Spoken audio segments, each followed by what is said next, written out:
అందరికీ నమస్కారం. నా పేరు భూమిరెడ్డి సాయి శ్రీనివాస్ రెడ్డి. నేను ఈరోజు జగన్మోహన్ రెడ్డి గారు అసెంబ్లీని బాయ్‌కాట్ చేసిన తర్వాత కొన్ని అలిగేషన్స్ కానీ, కొన్ని విమర్శలు గాని తెలుగుదేశం పార్టీ మీద గాని, అటు స్పీకర్ గారి మీద చేయడం జరిగింది. అసలు లీడర్ ఆఫ్ అపోజిషన్‌కి ఎక్కడన్నా రూల్ ఉందా? లేదా? అని క్వెషన్ చేయడం జరిగింది.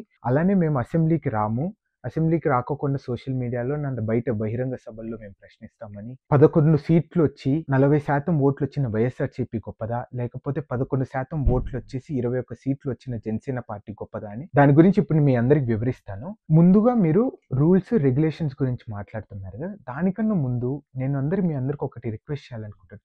ఎందుకు అలా వేగ్‌గా అలిగేషన్స్ చేస్తున్నారు? ఫస్ట్ ఆఫ్ ఆల్ మీకు ఎలక్షన్ సిస్టమ్ గురించి మీరు తెలుసుకొనిన తర్వాతనే మీరు ఈ అలిగేషన్స్ కానీ, ఈ లీడర్ ఆఫ్ అపోజిషన్ గురించి కానీ, అలానే 11 సీట్లొచ్చిన వాళ్ళు గొప్పోళ్ళా? లేకపోతే 21 సీట్లొచ్చిన వాళ్ళు గొప్పోళ్ళా? దాని గురించి దీని తర్వాత తెలుసుకున్న తర్వాత మీరు అలిగేషన్స్ చేయాలని కోరుకుంటున్నాను. సరే అదంతా పక్కన పెడదాము. ఇప్పుడు నాకొకటి ఆన్సర్ చేయండి. 2014లో, 2019లో పార్లమెంట్‌లో ఎందుకు కాంగ్రెస్ పార్టీకి లీడర్ ఆఫ్ అపోజిషన్ ఎందుకు ఇవ్వలేదు అని. దీనికి ఆన్సర్ చేసిన తర్వాత తప్పకుండా మీకు కూడా నేను కావాల్సింది ఆన్సర్ చేస్తాను. మీరు ఒకసారి అటార్నీ జనరల్ ముతుల్ రోహింగి గారు ఇచ్చిన ఒపీనియన్ చదవమని సూచిస్తాను. ఇతను దానిలో క్లియర్‌గా చెప్పడం జరిగింది. ఆ రోజు ఎందుకు కాంగ్రెస్ పార్టీకి లీడర్ ఆఫ్ అపోజిషన్ ఇవ్వకుండా ఎందుకు నిర్ణయం తీసుకున్నారనేది క్లియర్‌గా స్పష్టంగా చెప్పడం జరిగింది. అలానే స్పీకర్ గారు ఎవరికి ఎంత సమయం ఇవ్వాలనే విషయాన్ని స్పీకర్ గారు నిర్ణయిస్తారు. అలానే ఒక ఎమ్మెల్యేకి ఎంత సమయం ఇవ్వాలి, అలానే ఒక పార్టీకి 11 మంది ఎమ్మెల్యేలు ఉన్నప్పుడు వారికి ఎంత సమయం ఇవ్వాలి అని స్పీకర్ గారు నిర్ణయించే విషయం. ఇది నువ్వు, నేను నిర్ణయించే విషయం కాదు. అలానే జగన్మోహన్ రెడ్డి గారు బాయ్‌కాట్ చేసినప్పుడు కొంతమంది అలిగేషన్స్ చేస్తున్నారు. మేము బయట మాట్లాడతాం, సోషల్ మీడియాలో మాట్లాడతాము.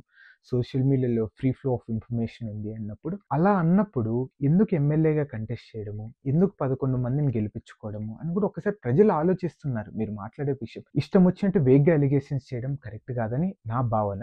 అలానే లీడర్ ఆఫ్ అపోజిషన్ గురించి let me make it clear for you. Here the traditions and the conventions play an important role in the procedures and the conduct of the business of the house. అంటే సభ్యుల వ్యవహార శైలిలో ఆనవాయితీలు మరియు సాంప్రదాయాలు కీలకమైన పాత్ర పోషిస్తాయి. ఈ ఆనవాయితీలుగా వచ్చిన లీడర్ ఆఫ్ అపోజిషన్ 10% వచ్చేది మీకోసం ఈ రోజు మార్చాలని చెప్తున్నారా?